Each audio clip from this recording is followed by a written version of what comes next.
Good morning students. तो आज हम बात करने जा रहे हैं क्लास 11th की जो थर्ड पोएम थी वॉल्ट विदमैन के द्वारा लिखी हुई the voice of the rain, यानी कि वर्षा की आवाज़। तो वर्षा की आवाज़ कैसे होती है उसमें ये बताया गया है, और इसके अंदर उसने जो अलंकार यूज़ किया है वॉल्ट विदमैन के द्वारा, कवि के द्वारा, जो अलंकार है वो कौन सा अलंकार है? वो है मानवीयकरण अलंकार।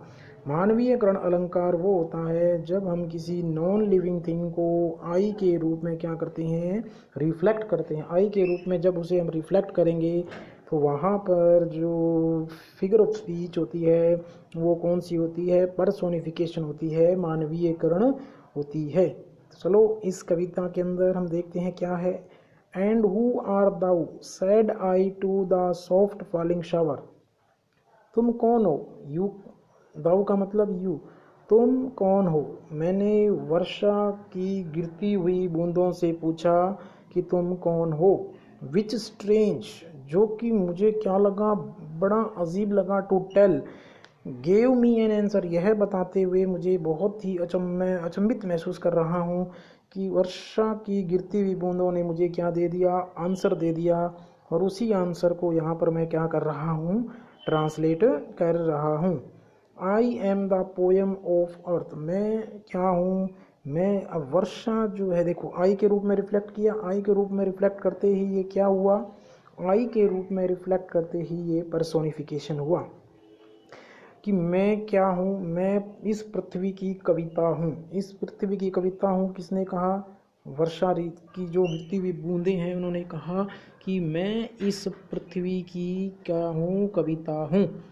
Eternal I rise impalpable out of the land and the bottomless sea, यानी कि इटर्नल का मतलब होता है शाश्वत रूप से, लगातार, कंटिन्यूली, लगातार मैं क्या करती हूँ? ऊपर उड़ती हूँ। यानी कि मैं ऊपर उड़ती हूँ किसमें? इनविजिबल रूप में। आउट ऑफ द लैंड, भूमि से, एंड द बॉटमलेस सी, और समुद्र से, यानी कि मैं शाश्वत रूप से लगातार भूमि से और उस गहरे समुद्र से भाप बनकर क्या है? इनविजिबल रूप में क्या करती हूँ? ऊपर उठती हूँ। इनविजिबल रूप में मैं ऊपर उठती हूँ।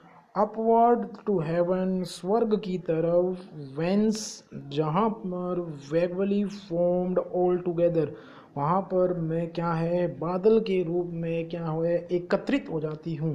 बादल के रूप में एकत्रित हो जाती हूँ। मैं अपना रूप बदल लेती हूँ। एंड यट द सेम, यानी उसके बाद भी मैं क्या है?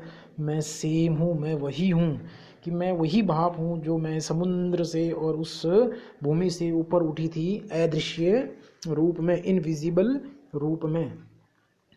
आई descend to lave the droughts atomies dust layers of the globe, यानी कि अब उसने कहा कि क्या करती हूँ? ऊपर उठने के बाद, जब मैं ऊपर उठती हूँ और वहाँ पर बादल का रूप धारण करती हूँ, उसके बाद मैं क्या करती हूँ? पुनः नीचे आती हूँ।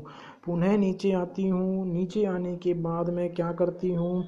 लैव करती हूँ। लैव का मतलब क्या होता है? लैव का मतलब होता है वॉश। लैव का मतलब क्या होता है? वॉश। और डिसेंड का मतलब होता है नीचे आना। मैं नीचे आती हूँ क्या करने के लिए? वॉश करने के लिए। वॉश करने के लिए किसको? देखो, ड्रॉट्स, ड्रॉट्स का मतलब सूखा। मैं सूखे को वॉश करने के लिए, धोने के लिए मैं नीचे आती हूँ। एटोमीज, जो स्मॉल पार्टिसिपल्स होते हैं, जो छोटे छोटे कण होते हैं, उन कणों को मैं धोने के लिए नीचे आती हूँ। उसके बाद जो डस्ट लेयर्स है, जो धूल है, उसको धोने के लिए मैं नीचे आती हूँ। किसकी? ग्लोब का मतलब पृथ्वी, यानी कि पृथ्वी पर मैं वापस जो है वर्षा के रूप में नीचे आती हूँ। यानी ऊपर उठी तो मैं भाप के रूप में उठी, और नीचे आई तो मैं वर्षा की बूंदों के रूप में मैं नीचे आती हूँ। और नीचे आने का मेरा जो रीज़न है वो है कि मैं पृथ्वी पर जो द्रोट है, जो अकाल है, जो उसके पार्टिसिपल्स हैं और जो उसके धूल के कण हैं, उनको धोने के लिए मैं नीचे आती हूँ। And all that in them without me were seeds only, और यानी कि मेरे बिना वो केवल क्या है, एक बीज ही है। वो केवल मेरे बिना क्या है, एक बीज है, यानी मेरे बिना पृथ्वी पर कोई भी चीज़ क्या है आगे नहीं बढ़ सकती। यानी कि एक जो बीज है वो भी मेरे बिना क्या नहीं हो सकता, अंकुरित नहीं हो सकता। लेटेंट अनबॉर्न, जो कि क्या रहता है, जो कि अजन्मा ही रहता है, जो अंकुरित नहीं होता। And forever by day and night I give back life to my own origin। और उसके बाद दिन और रात क्या करती हूँ, मैं अपनी ही जो ओरिजिन है, अपनी ही जो उत्पत्ति है, उसको मैं क्या करती हूँ, लाइफ देती हूँ। And make pure and beautify it, और मैं इसे क्या करती हूँ, प्योर करती हूँ, शुद्ध करती हूँ, और इसे सुंदर बनाती हूँ। तो यहाँ पर बार बार हमने एक वर्षा के लिए किसका यूज़ किया, आई का यूज़ किया। इसीलिए इस कविता के अंदर, इस पोएम के अंदर वॉल्ट विदमैन ने जो फिगर ऑफ स्पीच है वो कौन सी है, पर्सोनिफिकेशन जो है उसका यूज़ किया है। ये थी आपकी poem the voice of the rain. Thank you.